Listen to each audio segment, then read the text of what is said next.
Alrighty there, folks and folkettes, dudes and dudettes. Today, I'm going to show y'all how to compute an interesting looking integral, namely the integral from 0 to infinity of cos x squared. And as a byproduct, we're going to get another one for free. So in so doing, I will also compute the integral from 0 to infinity of sine x squared. And as it turns out, interestingly, these both happen to have the value of root pi over 2 root 2. So that is the claim. All right. That's what I'm going to show. And here's my method. My method is to do a contour integral in the complex plane. So I will define first a certain function, which I'll call f.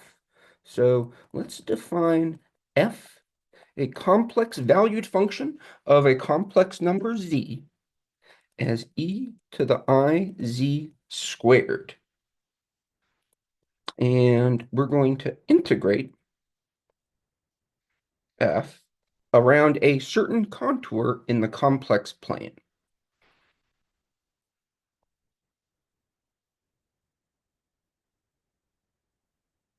Let's call that contour script c in the complex plane c. All right, so here is the solution.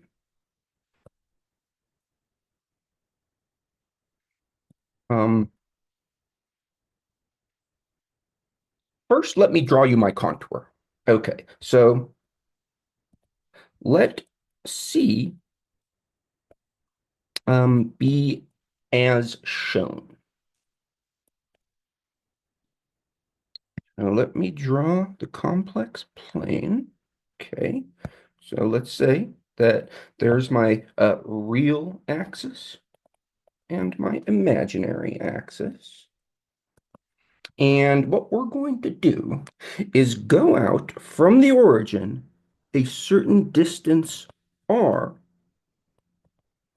along the real axis. Then we're going to turn 90 degrees and rotate at constant radius, which I'll again call capital R, until we reach an angle of 45 degrees or pi over 4, at which point we're going to turn back around and head back home, back towards the origin. So again, this angle here was pi over 4 or 45 degrees.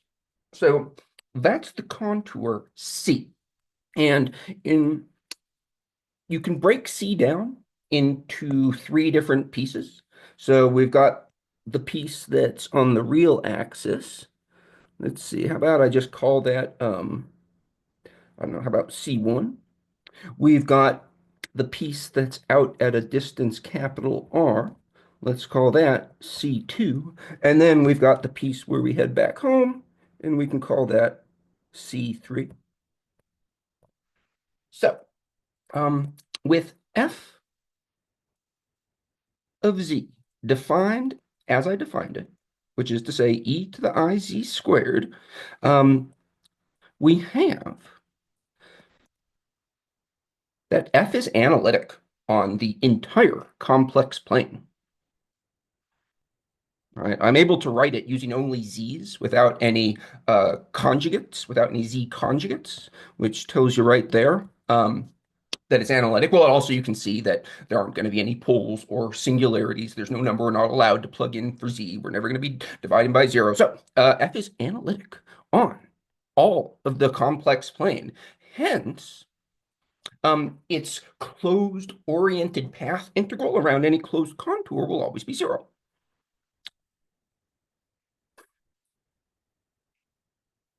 So its integral over, or perhaps I should say around, c will be 0.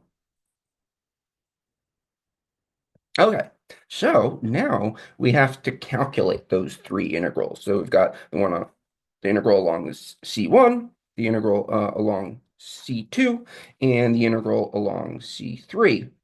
Um, So let's see, which one should I do first? C2 is definitely the hardest one.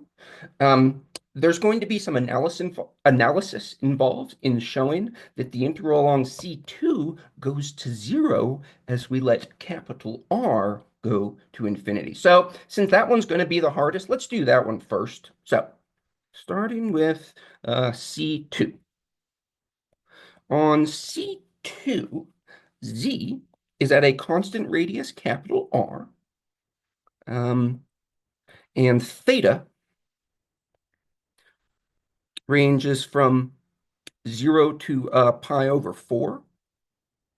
And what I'm going to have to do actually is further break down the integral over C2 into two smaller pieces. Before I do so, um, let me just calculate dz real fast. So dz is r d theta. And I'm going to pick an arbitrary small number epsilon and show that the integral can always, excuse me, and show that I can always find a capital R such that the integral over C2 will be less than epsilon in absolute value. So how about we let epsilon greater than zero be an arbitrary small number, okay? And set delta equal to epsilon over 2 capital R. And as I said, we're going to break C2 into two smaller pieces at this angle delta. So let's see, what are some good colors for these pieces? How about this purple? Okay, is that a good color? Maybe I should do it. How about light blue and dark blue? Let's go with that. All right, so the light blue portion of C2 will extend up to an angle delta. So there's my angle delta. And how about let's just call this portion of C2A, and the remaining portion of C2 will be B. So that part will be B. Okay, so on C2, I can get some estimates for F. On C2, we have that in absolute value, F of Z, which is then the absolute value of e to the iz squared. And we know what z is on C2. So that's e to the I. And on Z2, excuse me, on C2, z is capital R e to the I theta. So this is the absolute value of e to the I times r squared times e to the 2I theta. So let's say that's the absolute value of e to the I times r squared times cos 2 theta plus I sine 2 theta.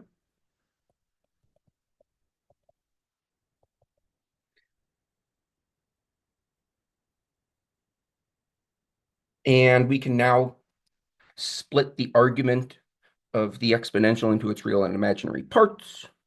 So let's see, this is e to the I r squared cos 2 theta. And e to the, when I combine this I and this one, I'll get a negative 1. So that will be negative r squared sine 2 theta.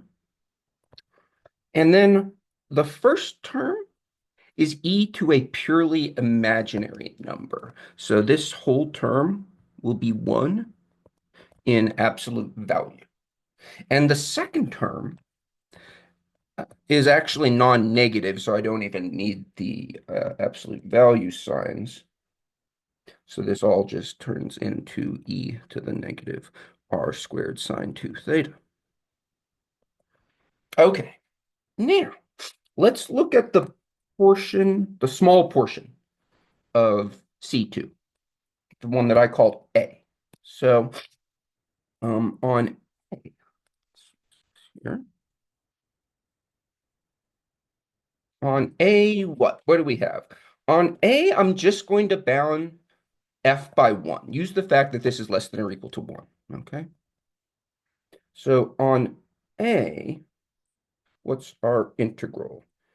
Our integral over A of f in absolute value, which is less than or equal to, of course, the integral over A of the absolute value of f.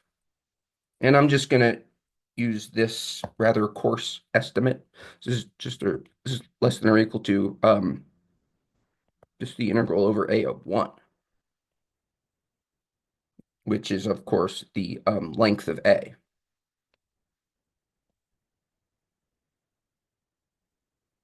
which is, what is that? Just R times delta. And I chose delta to be epsilon over 2R.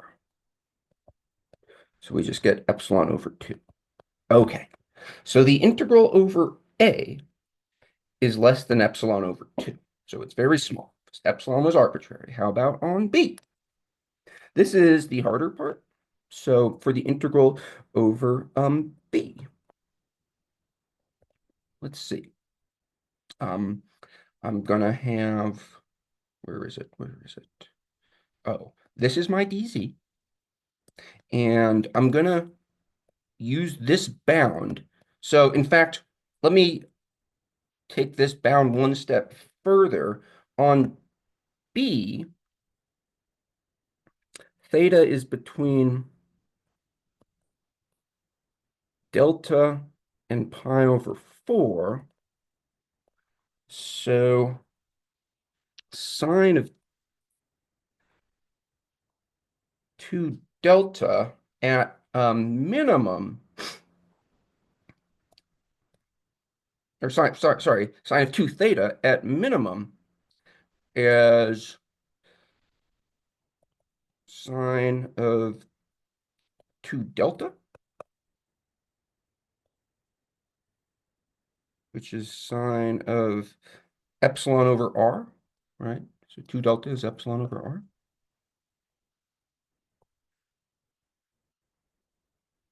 So let's look at f. In fact, let's just look at the integral over b in absolute value.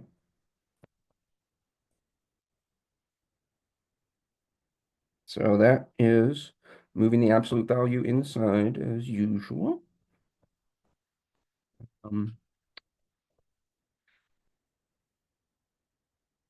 That will be, let's see, I think this is actually an equal sign. So this is equal to the integral from delta to pi over 4, right? That's the range of angle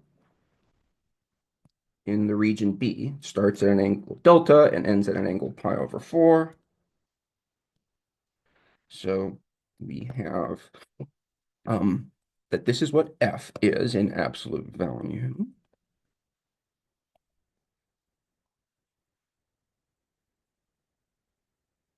And I already wrote down what dz was. Where did I write it? Oh, right there. It's just r d theta. Okay.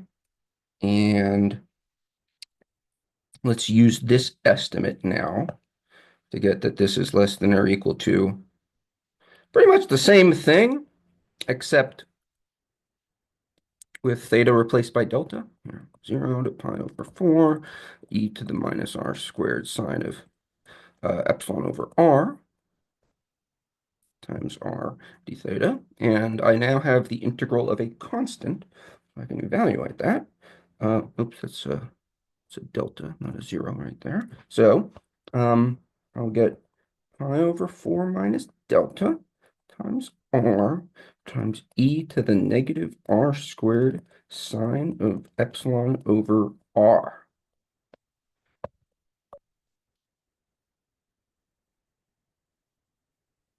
Okay. And you know what? I'm just going to toss out this delta. I can leave it in there. I just don't like how it looks. So this is going to be, excuse me, less than or equal to pi over 4 times r times e to the negative Okay, and you know what? I'm actually going to write this a little bit differently. I'm going to write it as negative r, and I'm going to multiply and divide by epsilon at the same time. In fact, let's write it as negative r epsilon times sine epsilon over epsilon over r. Okay, so I multiplied and divided by epsilon. That's okay. I deliberately wanted to get this term by itself because you might recognize that limit. I claim that limit goes to 1 as r goes to infinity. Why is that? Let me remind you. So like recall that from elementary calculus, the limit as u goes to 0 of sine u over u is 1. And here u equals epsilon over r is like our u. And that indeed does go to 0 as r goes to infinity for any fixed epsilon. And remember, epsilon is fixed. For any epsilon, we can find r large enough that this whole integral is going to be arbitrarily small. So, thus,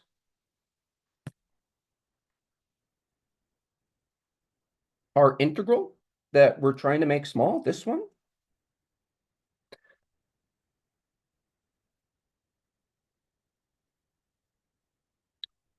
which was bounded by this,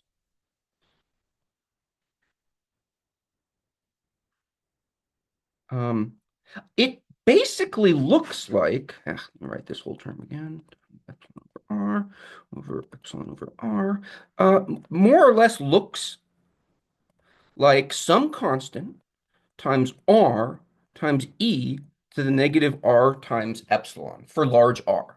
Okay, now maybe I'm being a little bit hand-wavy in this part. I could show more detail if you didn't find this argument convincing. Like I could choose r, I could choose some value r not large enough such that r greater than r not implied that this term was, for example, greater than 1/2 and then I could just like put a 2 over here, and I would still end up with something that goes to 0 as r goes to infinity. So I'm going to leave that argument as sufficient. I hope you found it convincing. I could show more details, but we have more fun things to do in this problem. I think that's more or less accurate, rigorous. It's rigorous enough for me. It is rigorous, and hopefully you find that compelling and believable too.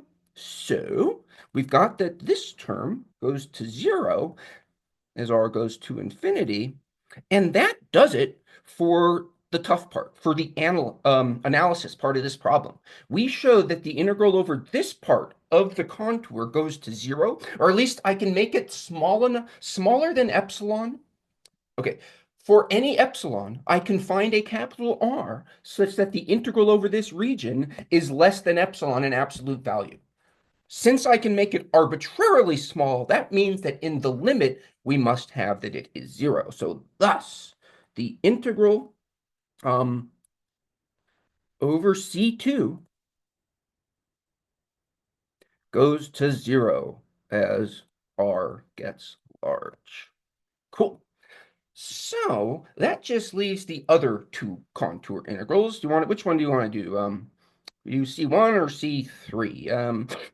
Now let's do C3 next. So now we're going to do this part of the contour. Note the orientation.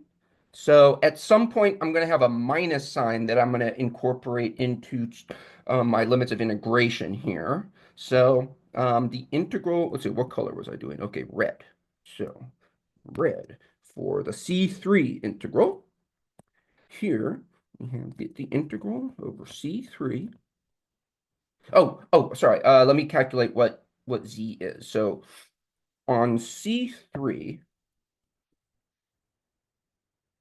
z is, I use a lowercase r? How about lowercase r e to the I pi over 4? Because the argument is always pi over 4, aka 45 degrees for r between 0 and capital R. And dz will then be e to the I pi over 4 dr. I can even write out what this is. It's 1 plus I over root 2. So the integral over C3 of f of z dz is calculated easily by a b roughly. Okay, I digress. Is the integral. Okay, technically it should be negative, the integral from 0 to capital R with the negative sign accounting for the orientation. So it'll be negative the integral from 0 to R, or the integral from R to 0 of e to the I times the square of R e to the I pi over 4 times 1 plus I over root 2 dr. So this is, let's pull this constant here out in front to get 1 plus I over root 2. Oh, and there's a negative, and we're going from 0 to capital R of e to the I R squared. So there I get a R squared, and there I get a e to the I pi over 2, which actually, what's that? That's just I.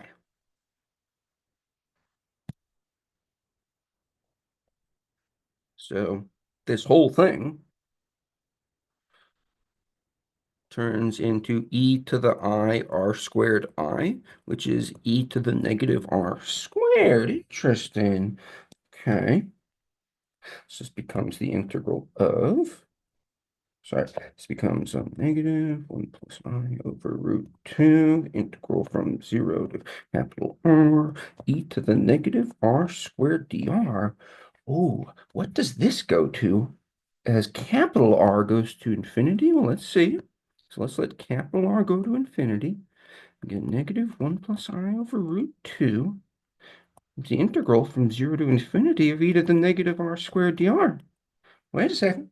That's a known integral. It's not easy to calculate. In fact, maybe I should make another video showing that calculation. It's a pretty famous example where you integrate over the entire xy plane and convert to polar coordinates, and it pops out using substitution. In any event, it's a famous known result, the Gaussian integral, and it's root pi over 2. So this is negative 1 plus I over root 2 times root pi over 2. And that's the integral over C3 that just leaves one integral left. So what color was C? C1 was dark blue. So on C1, what do we have? On C1, we're on the real axis. So Z is just X. How about? Or I could use the letter R, letter X, whatever. Let's just leave it as the X for 0 less than X less than capital R. dz is just dx. And our integral is the integral from 0 to capital R of e to the I, well, just the square of x. So that's e to the ix squared. Like I just wrote the same thing twice. Great. Okay, so let's write this as cos x squared plus I sine x squared. Starting to get close there, folks. You can see the finish line. How about let's take the limit. So letting capital R go to infinity. We get 0 to infinity of integral of cos x squared plus I sine x squared. So going back to the original point I made about analyticity, the point that f's analytic, so the integral over the entire contour will be 0, we must have, putting this all together, that 0 is the integral of f over the entire contour, which was the integral of f over C1 plus the integral of f over c2 plus the integral of f over c3, and letting r tend to infinity, this one tended to 0 as r went to infinity. So in the limit,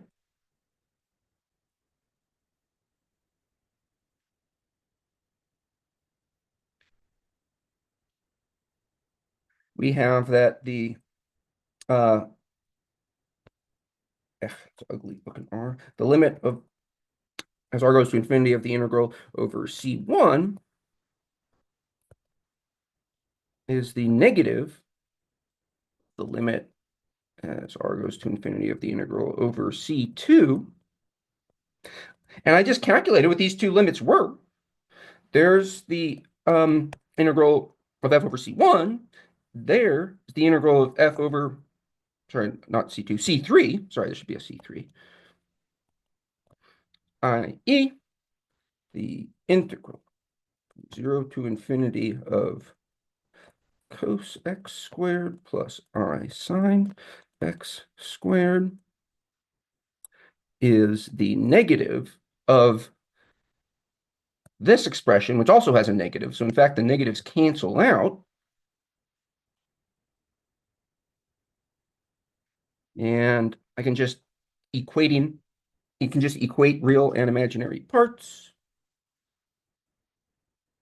Sometimes I just say equating, equating, equating real and imagine them real and them imaginary, equating them real and them imaginary parts. How about, should I just call it imaginary? Equating them real and them imaginary parts gives that the integral from 0 to infinity of cos x squared actually is the same, interestingly, as the imaginary part, the sine integral. They both have this number has equal real and imaginary parts. So you kind of got a twofer here.